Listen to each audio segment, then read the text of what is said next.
Hello and welcome to episode 5 of In the Doll's House, the parenting podcast made by dads for dads. This week we're taking a look at the main differences between having an infant and a toddler, looking at a normal week in the life of a 10-month-old and a 3-year-old. We also take the chance to discuss some of the trips we've been on with our young family, to the initial tentative walks around the block, to taking them overseas for the first time. And we also talk about which gear we would never leave the house without. So, you know the drill. Grab a brew, treat yourself to a couple of biscuits, and come and play with us in the Doll's House.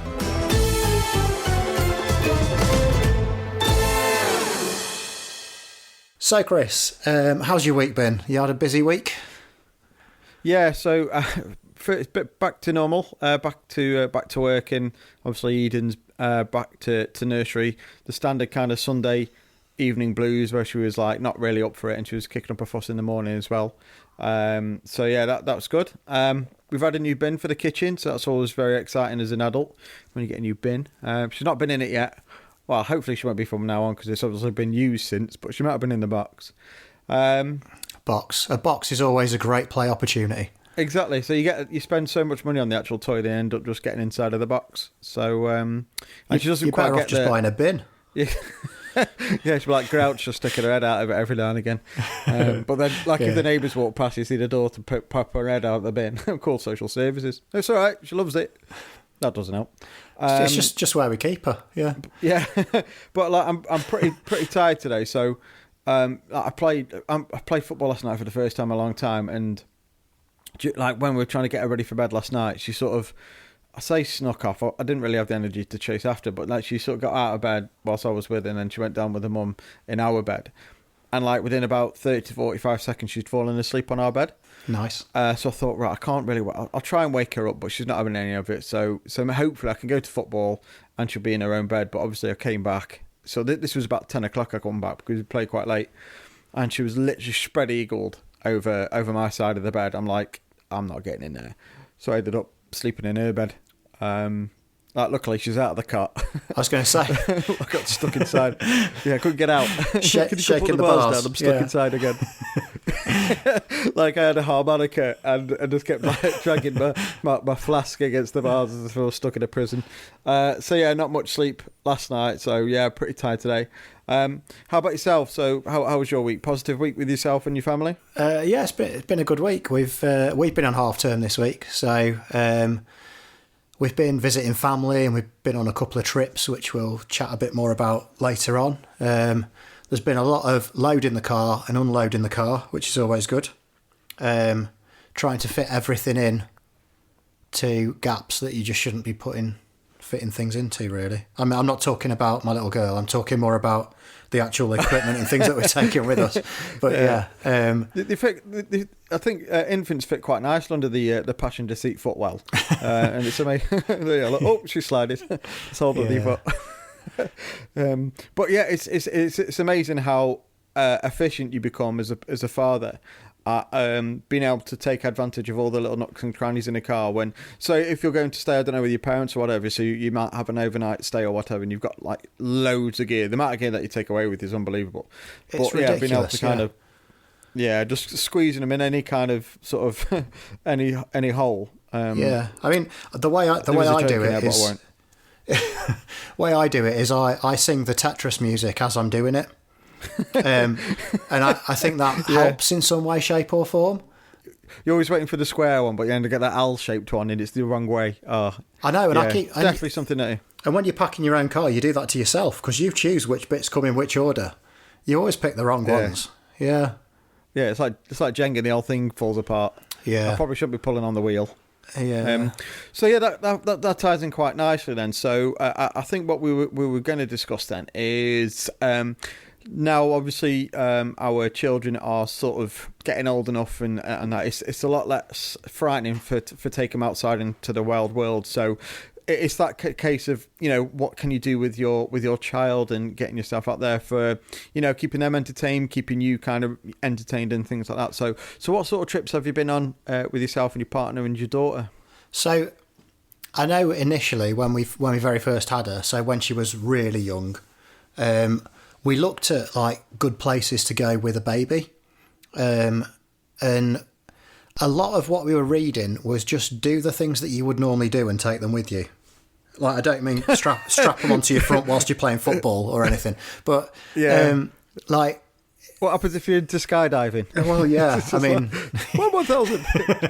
Yeah, pull the cord and like nappies come out. Yeah. Luckily, you'd have a fail safe at a certain height, wouldn't you? And the parachute would pop, hopefully. But yeah, you'd hope so. Yeah, you'd hope so. And it'd say Bluey across it. Oh, yeah. No, I mean, does that say Bluey? No, Bluey. Yeah, I'm talking like the more mundane stuff, like going to the supermarket and things like that. Basically, when they're really little, you're looking to do things that are going to give them something to look at. So just going for a walk outdoors is going to be giving them loads of things to look at because everything's new to them. Going to the supermarket, you've got loads of different shapes and colours, and there's all sorts of different people. I know that, like, some of the earlier trips that we went on, we discovered that our little girl's a real people watcher, and she just like loves watching people go by, which works really well if you're like going for a coffee and a cake, which I'm quite partial to. So we did quite a lot of that early on, and as they get a bit bigger, you can take them on sort of better trips. But I mean, better trips. Yeah, better trip, like an actual trip rather than going, right, we're going on a trip. Where are we going? Just down the road and then back again. Get your coat. We're going to Aldi. Yeah, exactly. But that's literally some of the best things you can do with them because it's a bit of stimulus for them. The car ride's obviously good for them as well. They enjoy that. So it's finding little things that are going to give them a bit of a stimulus, give them something to look at. So we can't take our daughter to, well, we take her there anyway. So as part of the Saturday routine is taken to the supermarket, but we can't take her to take her to the supermarket to show her things to look at because if we showed her things to look at, she'd want to buy it. She's like, look at that watermelon. It's like as big as a... Although actually we took her to the supermarket the other day and was going to get some watermelon slices, and then she sort of put those in, but then noticed that the actual full-size watermelon, that actually, although it was more expensive for the actual watermelon, was actually more cheaper per slice. So she's actually understanding the concepts of economies of scale. So that was actually quite cool. But yeah, I can see where you come from, like those initial kind of, being able to spot things, and it's loud as all those stimulus and things like that. We couldn't have done that at the time because we was in lockdown, so it was a faff of it was always one or the other of us that would have done it. But yeah, I love how you can sort of take him out, and she's a people watcher as well. You were saying, so she's already kind of a people. Do you think she'll be is she quite a social infant? Do you think she's like how was she with, like, obviously with yourselves and your partner, but like family, extended family, and then like your friends that they're meeting for the first time? I think she can be a little bit cautious to start off with, and we do FaceTime because we don't live like close to any of our family, like close enough to just pop round the corner and see them sort of thing. So we don't live close enough to do that with any of them, which means that we FaceTime them quite a bit so that she remembers what they look like. And she absolutely loves that. She loves having a bit of a FaceTime with like anybody really, to be fair. But like when she's meeting them and they're actually there in the flesh, she is a little bit cautious to start off with. Yeah. But after about like 30 seconds to a minute, she's absolutely fine. And with people she sees more regularly, so like obviously she sees us every day, so there's no problem there. But like she goes to nursery one day a week, and she definitely remembers the staff that work at the nursery, because when she gets start off with, she found that transition quite hard, but within I'd say 3 weeks, considering that's only 3 days of her going, she kind of got used to them and realised that they were there to help her, and that they were really good people. So I don't think I don't think she has a problem sort of socially. I think she's quite happy to socialise with other people and with other children as well at nursery. So that's quite good. I mean, how was it for your little girl? Because obviously you were saying she was born during lockdown. Yeah. And there would have been that period of time where you could start to get her used to being in more crowded or noisy places that you wouldn't have been able to do. So it would have been a bit later on you would have started that. Do you think that's had any impact on her, or do you think socially she's any different because of being a lockdown baby? Yeah, I think so. So she's definitely she's a different child when she's with. I think there's three levels to her. So when she's with us, she's an absolute ball of energy. She's so funny. She's got a right lovely character about her. If she's with sort of friends and family members that she kind of knows, so we do exactly the same with my family in relation to the FaceTime, and it's mental, like how used to being able to use technology to communicate with family members a 3-year-old is. So I can't imagine, you know, obviously we're going back to 1988 when I was 3 years old, but the idea of like them just being so, it's just so natural to them. It's mind blowing that, you know, when you want to call nanny or nana, got them on the phone. Yeah, it's bonkers. So yeah, when she's with like friends and family members who she'll know and she'll recognise. Again, she's a bit shy to start with, and then she'll come out of a shell. But if things like she'll go football once a week, or you know, if she's meeting new people, she'll be really shy. So she won't really interact with the other kids that she doesn't know too well. Definitely won't interact with other adults. I think she's getting a little bit better, but yeah, there's definitely a lockdown kind of part of it. But as I said, when we'll talk about like the routines and stuff like that a little bit later on, she's getting better. But yeah, 100%. I think the social intelligence of your daughter compared to my daughter at the same age might be slightly different. I think. I suppose we'll see. It'll be nice to kind of compare, like test. Yeah, them, I suppose. I think there will be. I suppose also you'll be able to compare when you have your next one as well, because you'll have one that's definitely a lockdown baby and one that definitely isn't. Yeah. yeah. I mean, I'm quite happy for you to compare with me as well. I mean, that's absolutely fine. Yeah, but you will have another one. Don't forget that. There's another one on the way. Yeah. And just sort of talking about it now, it's like, so with our 3-year-old, she was in a different position within my wife, so to speak. Yeah. But so this one's more forward, so you can see her more when she's moving about. It's not quite close enough so you can see sort of handprints and footprints and things like that as if she's trying to get out. But you see her moving, like the belly button popping out every now and again, which is pretty cool. So that's a difference already. Just the position in my wife. But yeah, we'll see. So I do think that maybe she'll probably be more used to things because we'll be out and about. It'll just be normal. Everything will just be normal. But obviously she's been through that change. She won't remember any of this obviously when she's 15 or 16. But there's definitely that sort of that element of the lockdown issue. I mean, do you think that will change moving forward? Do you think she'll become more outgoing towards new people? Because, like, obviously me and you have been friends for a long time. And, like, whenever, like, we've been in social situations, even with people that we don't know, you're always probably one of the more outgoing people of our group. So, like, do you think that she'll become more like that because she sees you being like that? Or do you think that it's something that... Yeah. Possibly. I suppose think what it is... Time will tell. Without sort of going into too much detail, I think myself and my wife are polar opposites, I think. So, I do like to, not so much the centre of attention, but I'm happy to start conversations with people I've never met before, whereas my wife might not necessarily be as comfortable. So she might possibly be somewhere in between, I think. She's definitely not as outgoing as I am, I think, but she is improving, just kind of going back, she is improving. So we'll see, hopefully. So I think she's quite a character at nursery, especially with the adults. I think that she knows and she recognises and she's confident with. I don't know, we'll see. It's a cracking question. It's something that she'll develop. But yeah, we'll see.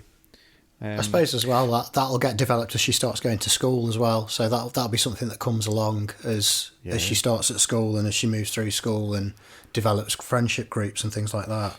Yeah, so, I think that's the thing, that friendship group thing. She does have her friends at nursery. She does remember, like, she will come back and say who she's been working with.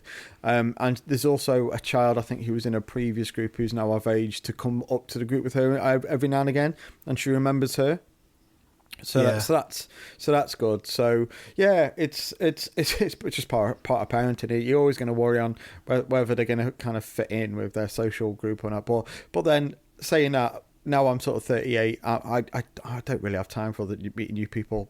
I think that's part of the problem. Really, is me and my wife we like our own little solace. We like being in our own comfort zone and just doing things in the family. So we hardly ever do anything with other families. So maybe that might impact it. Maybe we need to sort of think about how can we develop our daughter's social cues by just sort of being like hating people less and going out and meeting people. I think. So, yeah. I think a lot of people get like that though. Once they've got their little family, they get this family little bubble, don't they? That's quite a happy little place to be. And you're also trying to... It's hard to fit everything in fairness, especially when they're really young. Like, trying to meet up with other families isn't the easiest to do, but, I mean, it's doable, definitely. Yeah.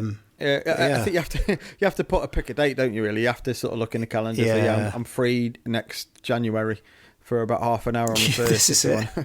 But we'll see. She's actually starting swimming lessons tomorrow, so we'll see how that goes.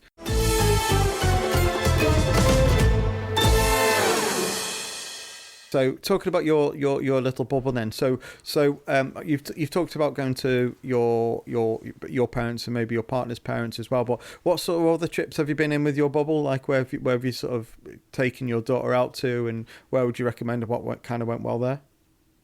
So I'd start by definitely recommending not to go. I mean, this was a great trip.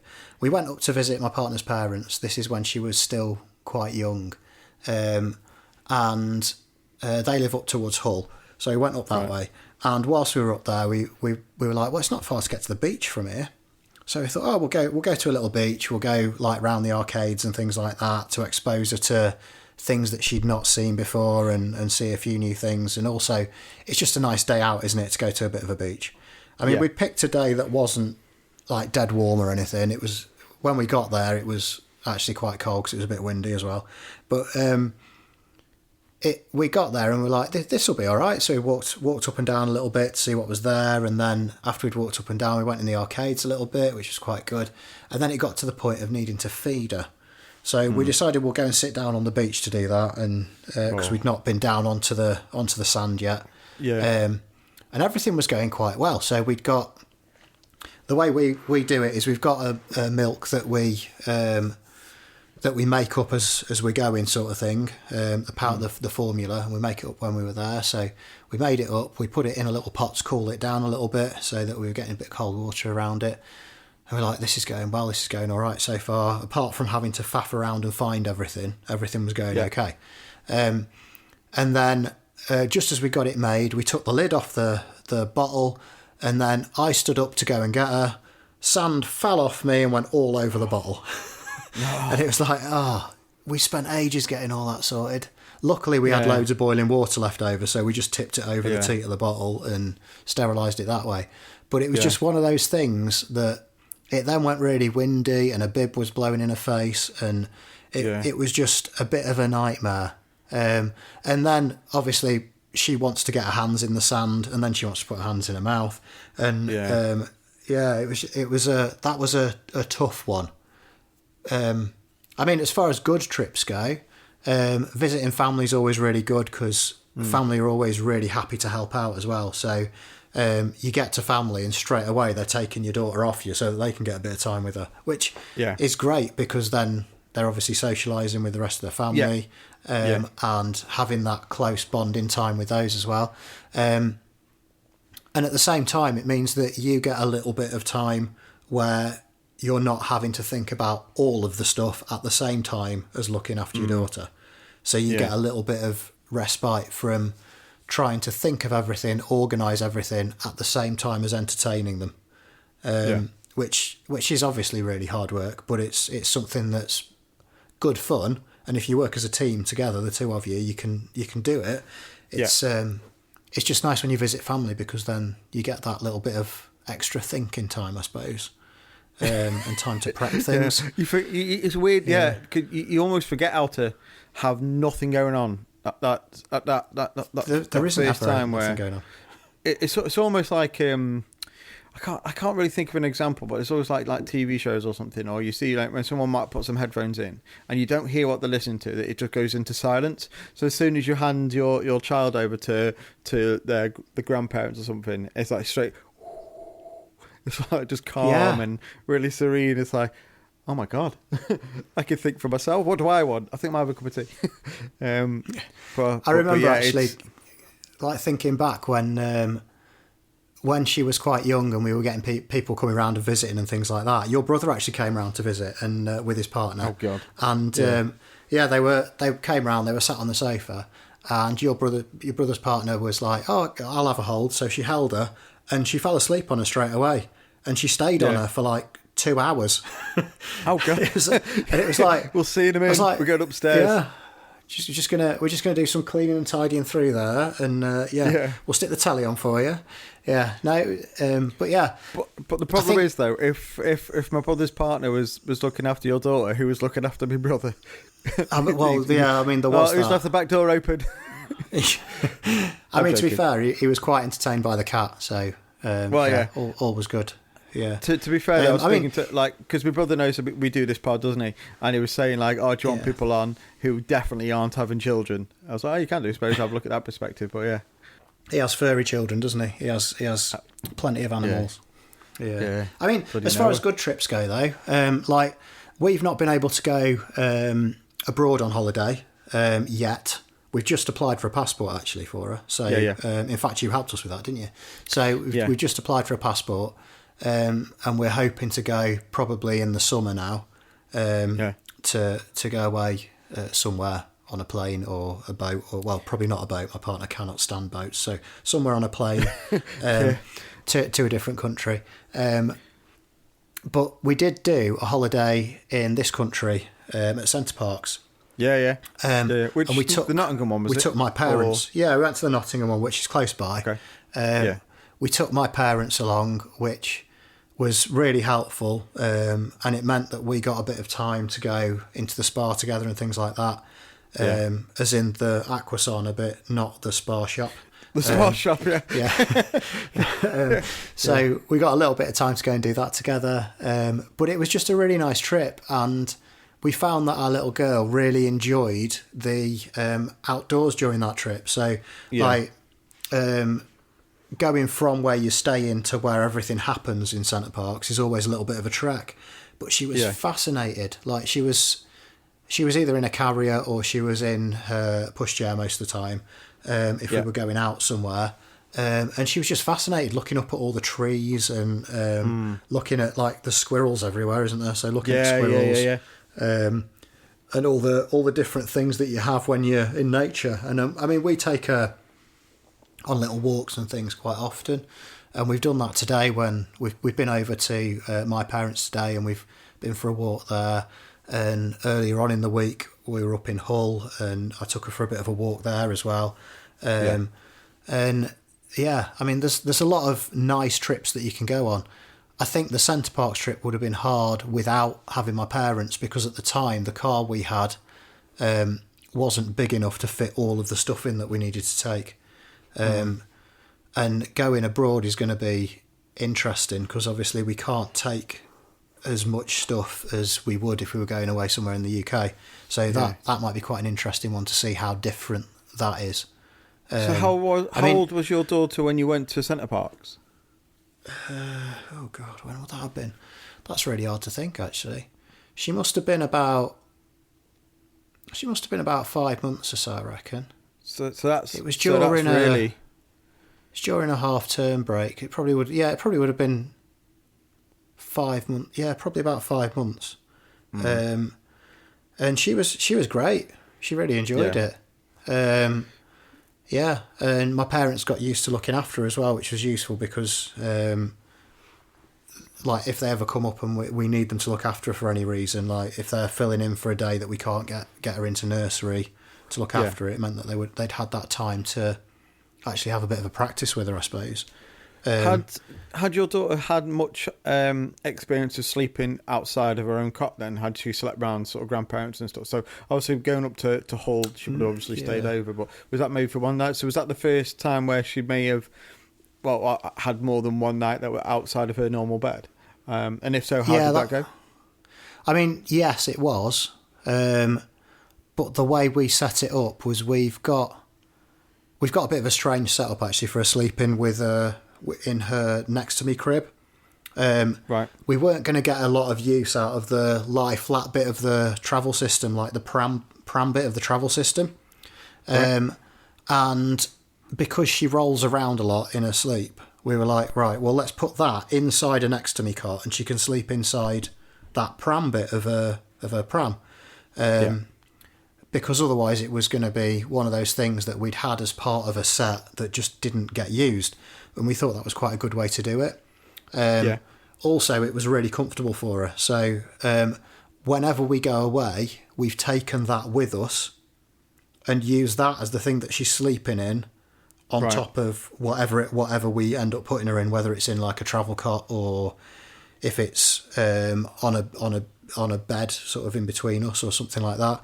So it gives us that option of she's always kind of slept in the same thing. It's just been moved. So it's been in different places. So, I mean, she was away for a few nights that time, but I don't know how she'd deal with it if she wasn't in that. Because we've never experienced that, really. So I was going to say, our first family break was exactly the same as it was to Centre Parks as well. But our daughter would have been, so I've just been looking now, so she would have been 18 months, so she was born in the December of 2020. We went to Centre Parks July 22. Yeah. So about 18 months. So she obviously was a little bit older. So she was definitely walking by then. In fact, she was running. There's videos of us like chasing after it. But she was in like a full bed, so we had to kind of push it up against the wall and stuff so she didn't flop out. But yeah, exactly the same as yourself. So it was probably better for Eden would have enjoyed it a bit more than your daughter, I think, because she was that little bit older. So we were like I love woodlands. I prefer woodland to being by the sea. My wife's the opposite. Like as I say, we went today actually, but I love being in the woodlands. I think so. It's just my place. I love the walks. I love everything about it. So our like cabin was literally in the woods. That isn't that film, isn't it? I think. So we were looking out the back, and like a deer would walk past. Hopefully, that's not how your holiday went. Yeah, no, it was. Well, I don't think so. So yeah, like a deer was literally sort of 10 yards like into the undergrowth, like, and she sort of saw and recognised how it was. So that was so we did that Centre Parks as well. I don't think it was we would have had to have taken too much stuff. So she was obviously feeding and eating normally, so we didn't have to worry about taking like formula and stuff like that. So we weren't packing too much. But I get like 100% like trying to get it in the back of your car. We haven't got a massive car. We've got a van now, which makes it a bit easy. But at the time, we had just like a normal family car, but it was just like closing now. So, but we have done So I was just looking back now, actually, at like our first trips out. Like there wasn't to like local family. So the first big trip we had was when she would have been about 5 months old, sort of the start of April. So that's when lockdown started sort of reducing a little bit. So the first time I think she met her extended family, so my sister and her kids was then. So we sort of decided to meet up halfway. So we went to Milton Keynes. To not the city centre. Yeah, look at that. There's like a big lake, like we could have a walk around, and it was just as lockdown was being like loosened lifted a little bit. Yeah, but it was so busy. It was crazy how busy it was. But it was that, as you mentioned, that first time where you're handing it over to me mother, and it was just like, right, okay, well, we're just gonna just relax for a little while. It was a case of, hey, I've not seen you for a long time. How are you? Hope everyone, there's my daughter, and just kind of run off. But then actually saying that though, it wouldn't have been so easy because my niece would have been possibly about the same age as what your daughter is now, actually, about the same sort of age. Yeah. And then my nephew would have been about 5. So I think he would have needed looking after, fun uncle and that. So I have to kind of look after him. So I don't think that joyous moment where I have a bit of time to myself, it didn't last very long. But that was lovely just to kind of get out. We had a little bit of a walk around. It was a really nice sunny day, actually, pretty lucky for April. So yeah, that was the first time. And then I've even got like the first time we had a pint with her. So we went to a place called West Wittering. I mean, you've got to be careful what the percentage is when you're feeding a pint to an 18-month-old. Yeah, she managed. Like she struggled at the top. She just spilt off over her face. Yeah, she was like, yeah. It was Carling Black Label. So yeah, no, the pint was mine. It was a cider. As I said, I don't really drink that much now, but I do remember that, like that kind of first pint. It was after lockdown and things like that. That was quite nice. So we had a walk around there. So I was I was a couple of weeks after. I think I was on the 9th of April.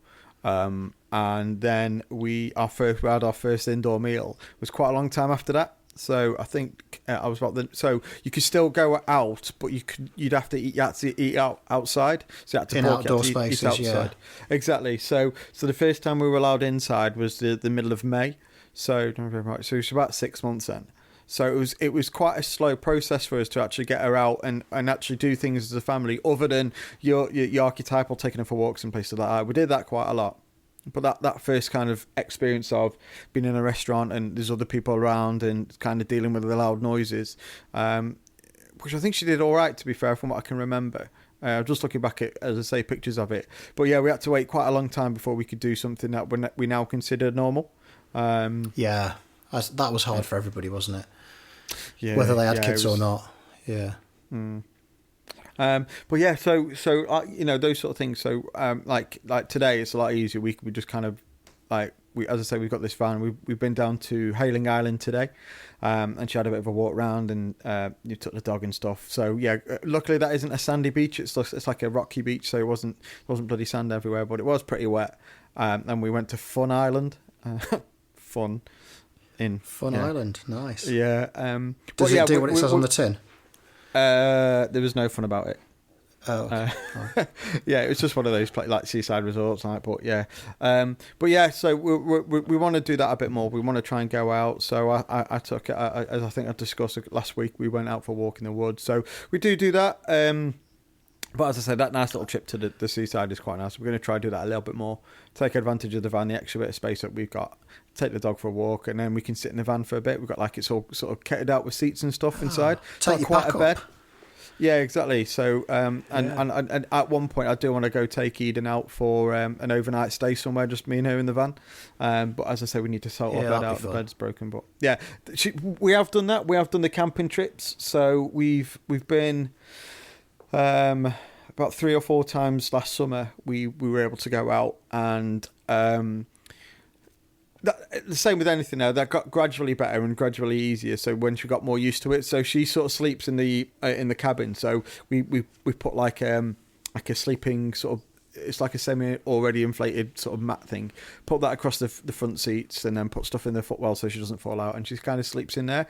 So the first night she didn't really do very well and she ended up being with us, but subsequently she loves it and she asks for it now. She wants to sleep in the van. So yeah, we can just kind of say, do you want to go out for a weekend where the weather's nice, and she'll jump in and she's looking forward to it. So she's getting outdoorsy already, which is quite nice.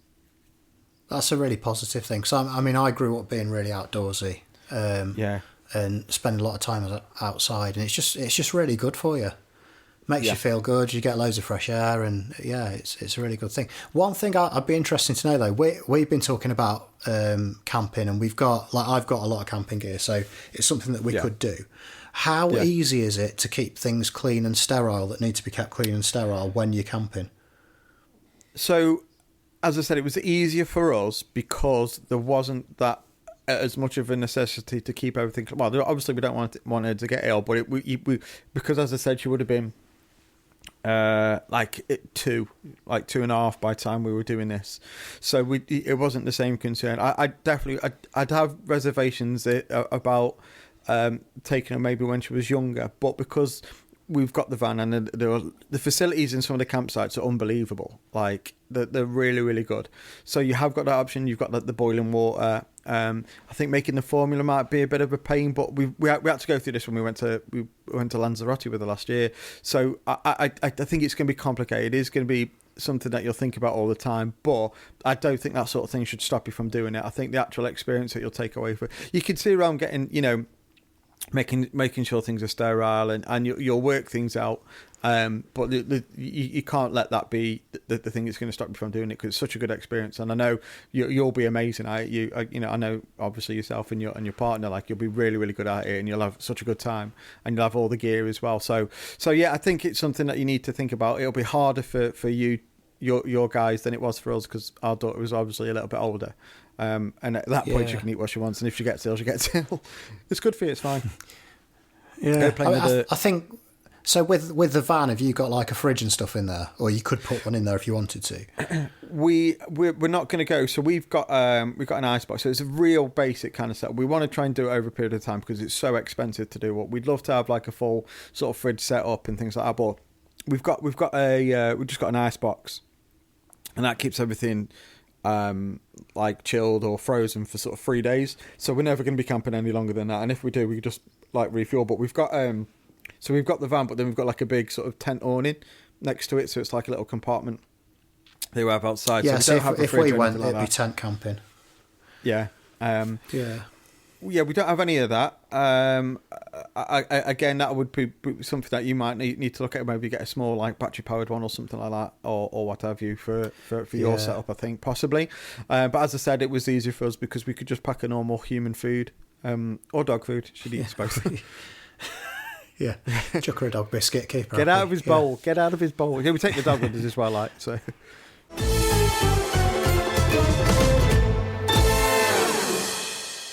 So you mentioned Lanzarote before. So you've been to Lanzarote with your little girl.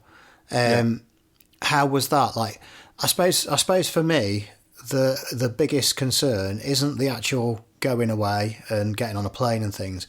It's how do you pack the right stuff so that because I'm just thinking like the amount of stuff that we take with us at the moment is just phenomenal. How do you reduce that down enough to go on an aeroplane? So I think what we took. So again, so she was. It was last summer we went. So we didn't need that. So we didn't need all like the formula and things like that. That was a pain, Yeah. because obviously we don't have a microwave in our room, and she still like needs the milk. She drinks so much milk still. Like I don't know if we have to wean her off her. I don't know if that's the thing. I think, but she's still like she'll need one before she goes to bed.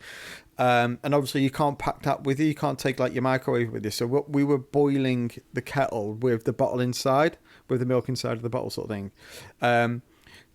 So I think it's just like changing clothes and things like that. And luckily we were going with our grandparents, so her grandparents as well. So if we needed anything, we could just kind of get them to take some stuff as well. But yeah, we didn't really have to take anything beyond the norm. Like we tried to reduce the amount of toys that we took with her because inevitably we'd lose stuff. So we lost her favourite book. Actually, we left it. I say we. It was me. You left it on the plane. It's just more thing for you to worry about. You can get stuff while you're out there. You'll get more toys, especially when she's, as I said, she's 2, and she sees all the other kids playing with it's like a little sort of squash, sort of a bit smaller than a tennis ball. That's inside of it. It's on an elastic band, and you can throw it and it comes back to you. Now, obviously, you have to be careful because you can take your bloody eye out with that sort of thing. But yeah, we didn't Safer than a take too boomerang, many though. toys. Yeah, well, I'm not very good at them. I tried a boomerang once when I was at Camp America with a load of Aussie mates, and I was like, "Oh, let me have a go," and I literally straight away threw it on top of a roof. So I was like, "Yeah, Nice. I'm not doing that." Yeah, but yeah, so I think clothes wise, you have to, but all the other stuff you can kind of get. While you're out there, and you if you get little bits that you're probably not going to need, and you can leave it there, then I'd recommend you doing that. But I think, as I said, it's the same as your camping situation, whereby your requirements will be slightly different to mine because of the age of your daughter.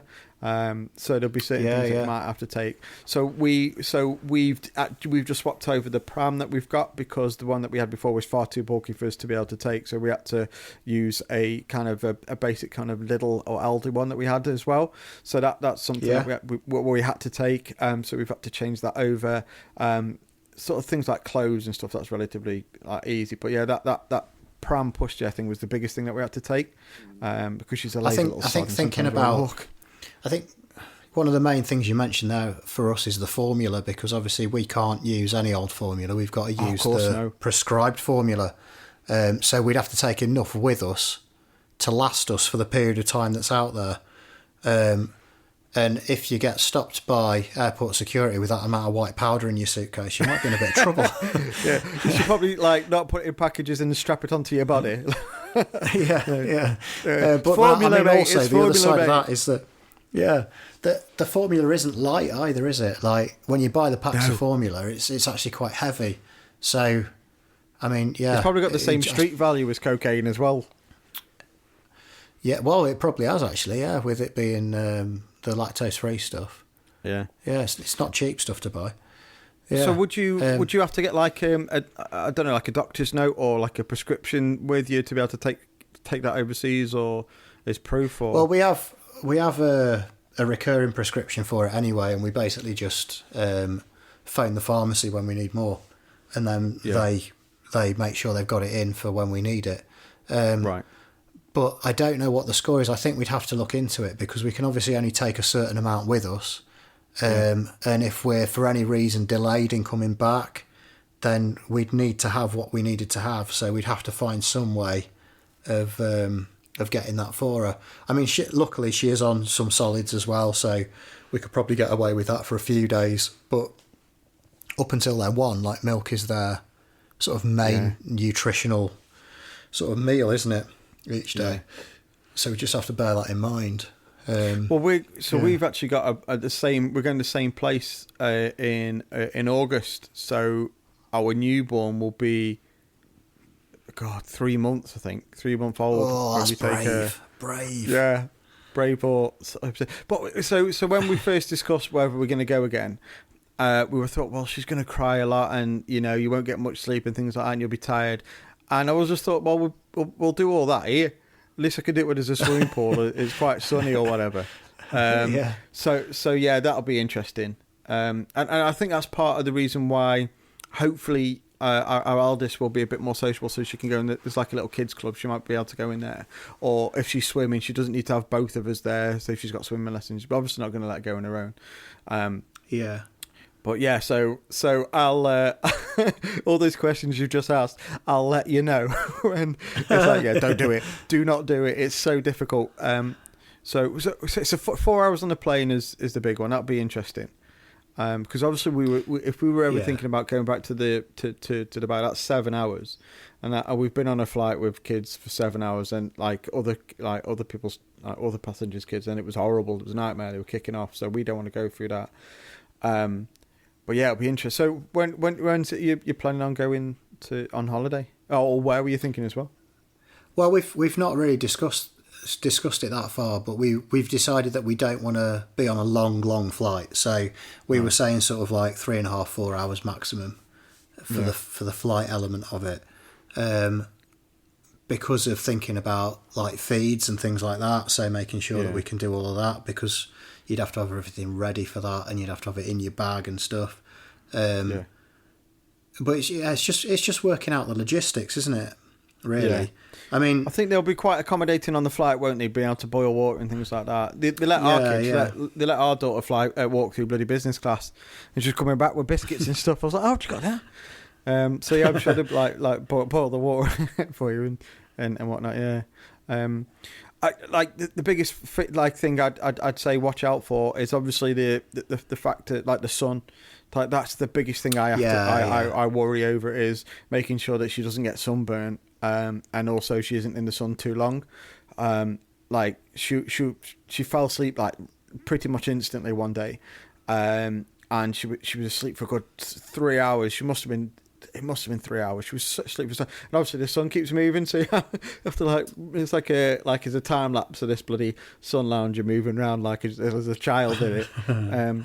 But that's probably the thing. It wasn't so much for us the packing. It was making sure that she drinks a lot of fluid because it's warmer. She'll be dehydrated, because she's going into the swimming pool, and that was a heated pool as well. It was sort of outside. So yeah, just keeping her out of the sunshine, and she's an active kid anyway, so trying to do that with her, and she doesn't really understand the concept of heat stroke until she's had it. So yeah, that's the big one. I think you have to be kind of with the kids. That's sun safe awareness.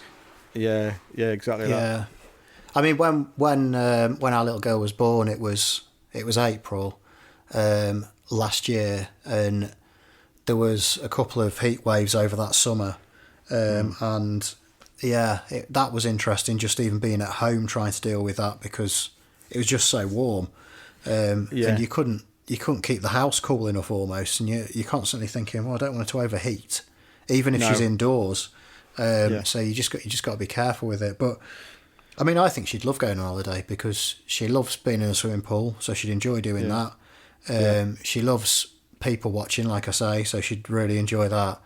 And she loves being outside, which you don't spend your whole day in your room, do you, when you go on holiday? No, So no. I think all of the elements combined would be she'd sleep a lot as well, because that's a lot of stimulus for a small person. So I've got visions of your daughter like walking past the pool bar. Pedro, tres cervezas, por favor. And what are you having, Dad? Hey. Yeah, that'd be good if I could train her to do that. Yeah. Yeah. Yeah, we'll work on it. Work on it for the summer.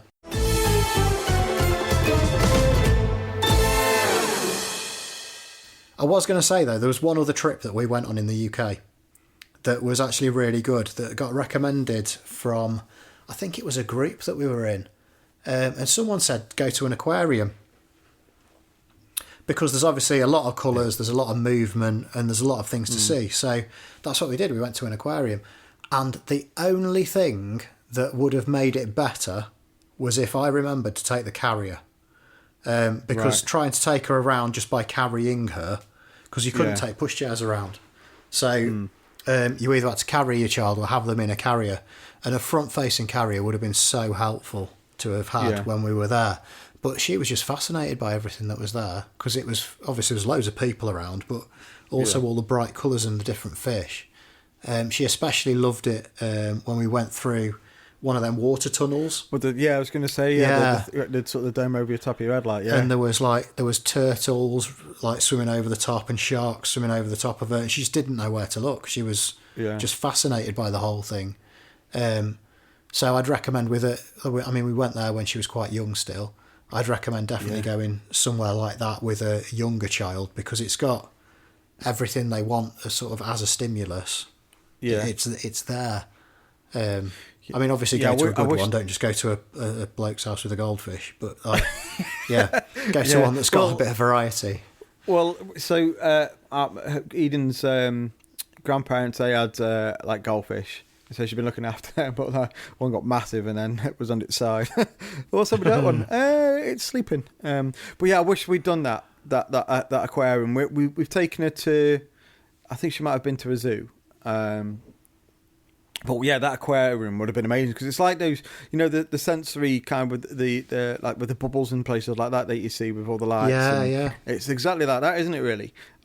So yeah, I think that's something I wish we'd done with our daughter is do that aquarium. Obviously, we can still do it now, but yeah, she's banging. She likes the dinosaurs, so we're trying to get a trip to a natural history museum. But that aquarium, that must have been really cool. Yeah, it was good fun, and like as an adult, going around in aquarium's a really nice thing to do anyway, isn't it? So it's nice on every level, really. Yeah, did they play the whale music? And I've gone. I'm asleep.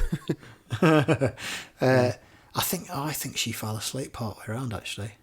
Yeah. But yeah, I mean, wake up, we've paid for you. Wake up. And a lot of aquariums as well, you can get deals on as well. So you just have to look in the right places, go online and find out where to get the deals. And I think we got a deal off like cereal packets. Right. To go, and it meant that we were paying, I think we had to pay for one adult or something rather than both of us. And because of how young she was, you didn't have to pay for her anyway. So you've just got a cupboard full of Weetabix now. Yeah, which is fine because she loves Weetabix. So yeah, that's all good. Yeah. So shall we get on to our comparison then? Now we've had a bit of a chat about different trips. So I think what the best thing to do, what I had in my mind, was essentially look at Monday morning through to sort of that working week, so to speak, and then at the weekend. So if we sort of say start on the Monday, so what sort of time do you think you start your week with your daughter? What sort of time do you think you're up and one up all up, is it, or are you able to sort of stay in a little bit? Well, it depends. So it depends what time she's fallen asleep the night before, essentially. My partner's still on maternity leave at the moment, and she's doing her kit days at the moment, so her keeping in touch days, and that's every Friday. So Monday to Thursday, she's at home with our little girl, and so on Monday morning, I'm up at, the alarm's off around 7ish, so that's what time I get up, and I sneak out of the bedroom like I'm trying to walk across a minefield, so as not to wake anybody up. Like a ninja like that. Don't make a noise. Yeah, don't make a noise, don't speak, don't drop anything. Don't stand on that floorboard there because that one makes a noise. I was about to say, yeah. Do you have we used to have a floorboard in the old flat, and it used to make a noise every time you walk. So you have to kind of step over it. Yeah, you just you've got to have it all planned out, like a bomb disposal expert would go in through a minefield. They would mark where the mines are. So yeah, we've got one of them little yellow marker cards with a number on it next to this creaky floorboard, like crime scene investigation style. But yeah, I get up around 7, and normally our little girl isn't awake then. So normally what will happen is I will have left the house before she wakes up. Oh wow! So yeah, she'll normally sleep until sometime between sort of 7:30 and about 9, depending on what her sleep pattern's like that. So what time she's gone to sleep that the night before. So just asking you about that. Is that a thing then? So do you find that if she's gone bed a little bit later, she'll sleep in, and then obviously vice versa, if she's gone bed a little bit sooner, she'll wake up a little bit earlier? Pretty much. Yeah, I mean that is pretty much how it is. So if she's fallen asleep, say 8 o'clock or something like that, she doesn't generally sleep for 12 hours. So she'll be up before 8, like 6:30, 6:30, 7 o'clock, something like that. She'll normally sleep for around sort of 10 hours ish. So if she falls asleep, she normally falls asleep when she's having a last bottle, which is sometime between sort of 9 and 10. We try and push it as late as we can because we know that she'll fall asleep when she's taking it, and then we know that we'll get her to sleep until sort of 8 o'clock the following morning if she'll do that. So that's what we aim for, and then so that's kind of the start of my partner's day. So she'll be up with her, she'll feed her as soon as she gets up, and then she'll have a bit of a coffee and a biscuit herself and stuff. And then there'll be more food to be had. So, she'll have a milk, and then about an hour and a half, 2 hours later, she'll be having some Oaty Bix. And then, there's a lot of feeding through the day, isn't there? Because there's the milk and there's the solids. And then she'll go out with her. She'll do something with her out of the house normally. That's normal protocol for a Monday. And then I'll be getting back from work sort of 5:30, 6 o'clock-ish. And sometimes on a Monday, my partner then will go to the gym on a Monday evening, and she'll have booked a class or something, and she'll go and do that. And then bath time's around 7:30, and then, routine continues. Yeah. I mean, how's that different for you, sort of like your Monday? So we're not quite quite as lucky with our daughter, whereby if she goes sleep earlier, she'll wake up, but if she stays up a bit later, she'll have that lie in. Doesn't matter what time she's going to sleep at night, she'll be waking up at 5:30. So although my alarm's set for 6:30, that alarm clock has never woke me up. we're always awake. Nice. So my wife's alarm will go off.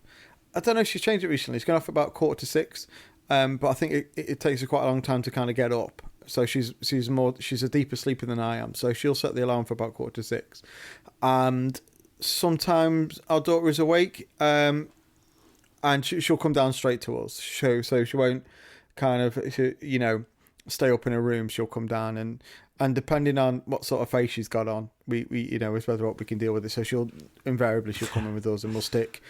She's into Mika at the moment, so she'll watch something on Netflix whilst one of us goes down and kind of gets her first milk of the day. She's obsessed with it, honestly. She's like a crackhead. We'll do her milk, and this is the best bit though. She's able to kind of just sit there and entertain herself while we both get ready. So I'll start getting ready. I might go down and do me dinner whilst I'm doing her milk, but I'm up and ready for, I think, around sort of 7 o'clock. We'll be trying to make our way downstairs, and hopefully at this point Eden has shown some sort of willingness to start thinking about getting changed. Otherwise, so we want to try and leave. So we need to get. She's obviously at nursery 4 days a week, so we need to try and get her to nursery around 7:30. Because we pay for the breakfast club. don't you? Yeah.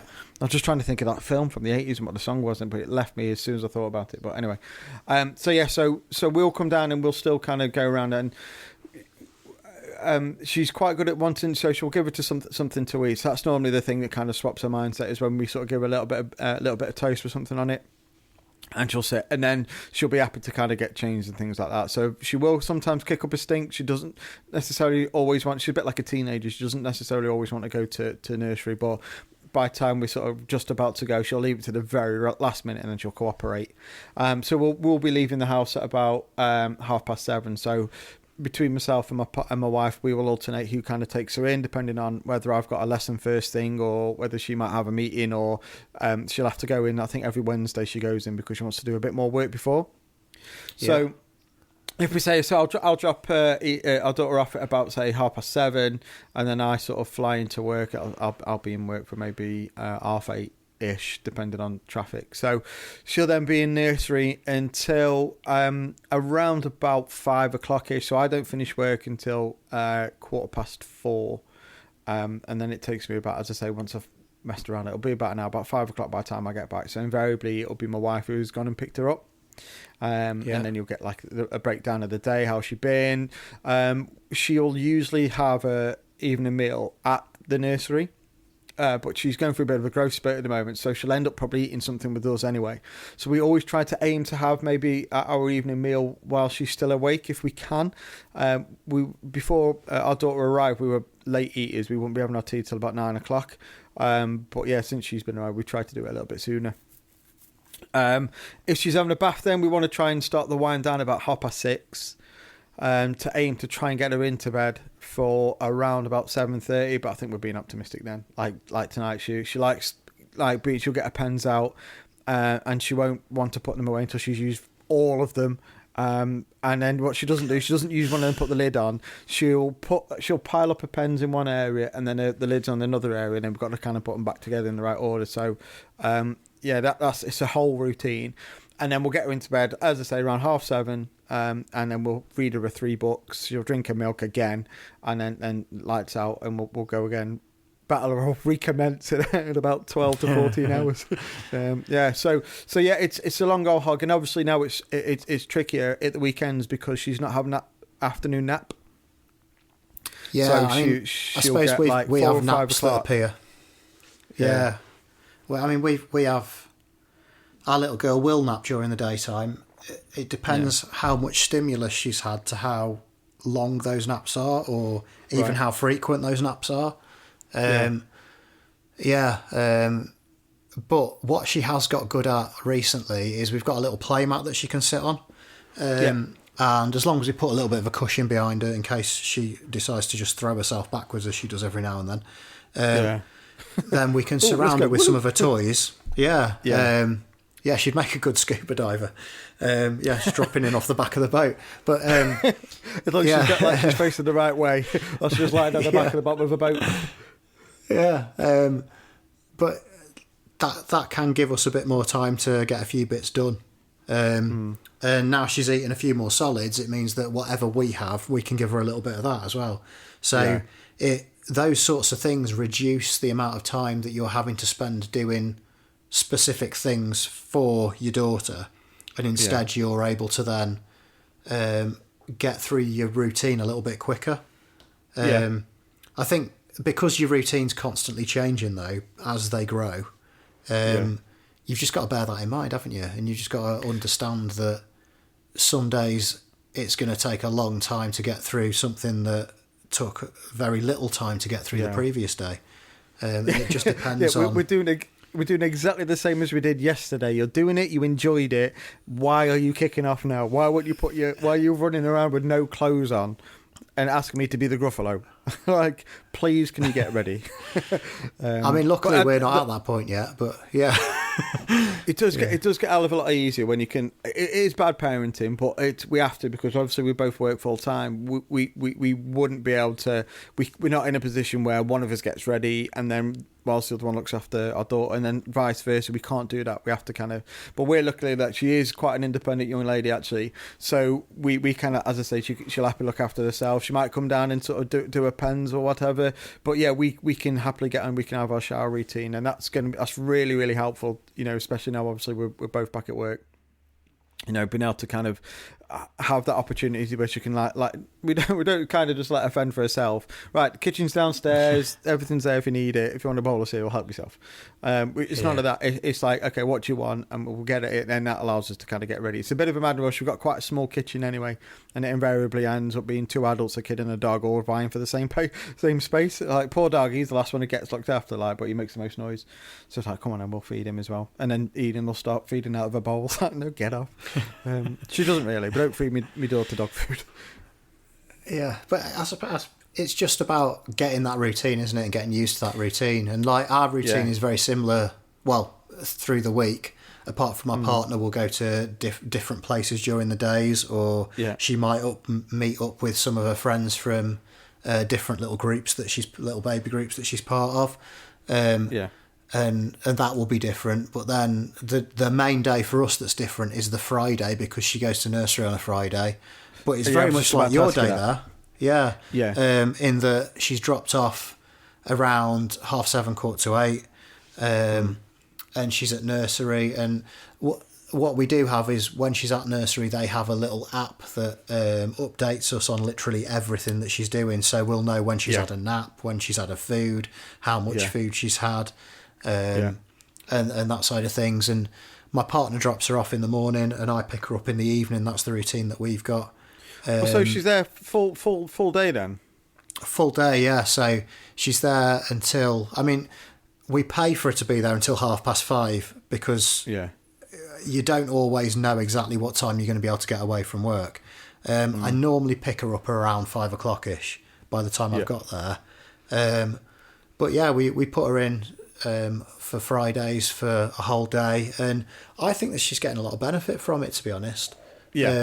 There's obviously a huge social aspect of it, being around other children, and the professionals that work at nurseries are fantastic, and they offer stimulus that you wouldn't necessarily be able to do quite so easily at home. Like sand and water play and things like that is not always as easy to do at home as it would be to do there. And things like the small world type play, you have some of those sorts of things in your house, but you don't have the sort of the variety of different things that they have in those places. So I think it's a really worthwhile thing for her. And they are really fantastic. Like, when we turn up, you always have a really nice chat with them. But I think part of that is about choosing your nursery wisely as well, which I'm sure we'll talk about in future episodes. I think that, again, it's a huge minefield. So we didn't go down the nursery route originally. I think we'll maybe talk about this a bit more detail a little bit later on in another pod. But we went down the childminder route to start with, and she was incredible. She was so good. It was really emotional, really, like, when we decided that we were going to take her out there and go down the nursery, just because of the if the childminder was ill, then we'd have to take a day off, and it's really difficult in the jobs that we do to do that. Obviously, where we work are very flexible, but we don't want to be taking them. And there was a period where there was quite a bit of closure, especially with COVID and things like that. If she gets COVID, then everything's on lockdown. We can't send a child in. So that was a decision we made. But she was so good with her, and she might not be socially the most outgoing, but we think, like, she's quite. I think, my wife will be better judge at this, because obviously the age that she works at. I think she's really, really bright with her numbers, her letters, her drawing, her colours, her shapes. She's so good, and that's down to the amount of time that the childminder was able to kind of do with it. But as I said, like, going into that, the different routine. So going over to the nursery thing is a huge thing that you need to decide. So are you planning on going more than once a week? So when your partner's going back to work? So this is going to happen soon, actually, because after Easter, her maternity leave finishes. So after the Easter holiday, which is coming up quite rapidly now, About 5 weeks. Yeah, her maternity leave finishes, and she's going to work 3 days until the end of the school year, a week. Yeah. And for 2 of those days, our little girl will be in nursery, and one of those days we've got family helping out. Right. And then, as of September, we've not 100% decided what we're going to do yet, but we have reserved a space at nursery that would be full time if we needed it, which we don't ideally want to do, but we've got to make some decisions before basically the end of the Easter term. I think it was a big chat for us because we straight away went full time. I think it was so we always do 4 days a week. So she'll do 4 days in Minder at nursery, and then she'll do that 5th day on the Friday with her nans. So I think it'll be a real difficult decision for your partner to do, because she's obviously had that so much time through that maternity period. That's going to be a really difficult decision for her to make. But I think the fact that she's in that nursery already is a really good sign. I think that transition between going maybe once or twice, 3 times a week to going full time is probably going to be slightly easier than if you were going to go straight in full time. I think possibly. But I think for you as a dad there, then I think it's got to be there. You've got to be that support mechanism. I think, because it's going to be real difficult for your partner to sort of say wave her off in the morning and do that regularly. Yeah, I mean, she's always done the drop offs, but that might start changing as she's going as our little girl's going more regularly, because it might be that she's got to be at work a little bit earlier, whereas on kit days you don't end up normally doing the same sort of hours, so it means that she can go a little bit later than she would have done before.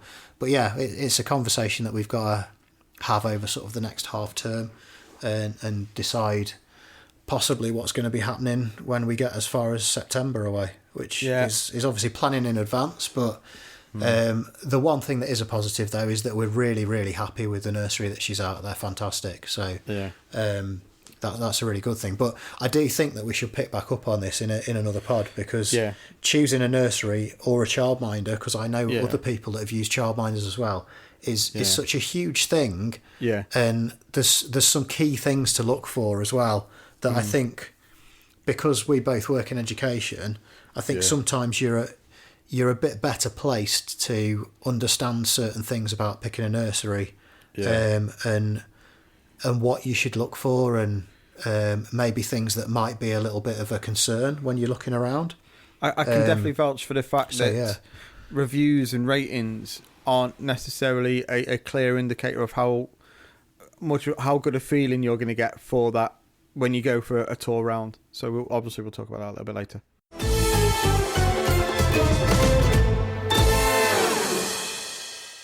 So, shall we think about wrapping up? But before we do, we've got an influential person to talk about, haven't we? Well, you have more than me. Yeah. So last week then we were talking about how we would be really happy if our daughters were to turn out like our respective partners. The fact that they were really strong. So we're kind of carrying on that a little bit, and it's still obviously a big into me sport, and I'm still going through that. And I know this individual's been in the news recently, and not necessarily for positive relationships with the other gender, the sexes. So it's Mary Earps for me. So Mary Earps is the current Lioness goalkeeper, and obviously she'd be a great kind of character figure for my daughter, because I think my daughter's going to be into sport. She's a successful sports person, so she's the goalkeeper of the year for FIFA last year. So that's one thing, but it's a kind of integrity and being able to kind of not accept things if she's not happy with it. So the first issue was obviously the row that she had with Nike over the refusal of Nike to launch the ladies goalkeeping strip to purchase by fans during the World Cup last year. So she kind of took them on a kind of behind the scenes battle with that particular manufacturer, and ended up kind of winning. So she was fighting for the right of obviously women's sports to be, you know, almost as equal. But she was championing a position that goalkeepers are quite important as well. So that was something that's really important. Then obviously she's been through the ringer a little bit, quite like over social media with other former footballing professionals, and we won't sort of talk about it. I won't give them the time of day, to be honest with you, but the fact she does that with credibility, she's trying to support not just herself as a female professional, but all female professional sports people everywhere. And I know that's a massive thing at the moment, where, you know, there's that, you know, should they have the same funding and things like that? It's a little bit ridiculous, really. But I just think that Mary Earps would be an absolutely amazing role model for my daughter. The sports, the integrity, and, you know, not willing to kind of, you know, take things differently because like she's female. They should be treated exactly the same. So yeah, my first out of the family inspirational female will be England goalkeeper Mary Earps. Yeah, and I think it's a big thing that she's obviously pushing those boundaries that shouldn't be there, essentially, but they are there, and there will be people that break ground with those sorts of things and make it so that even earnings become more level with the men's games as well. Yeah, so good choice. Good choice. Yeah, that's mine for this week. So maybe next week, I think that'll be on your shoulders. So next week you can have a look. Yeah.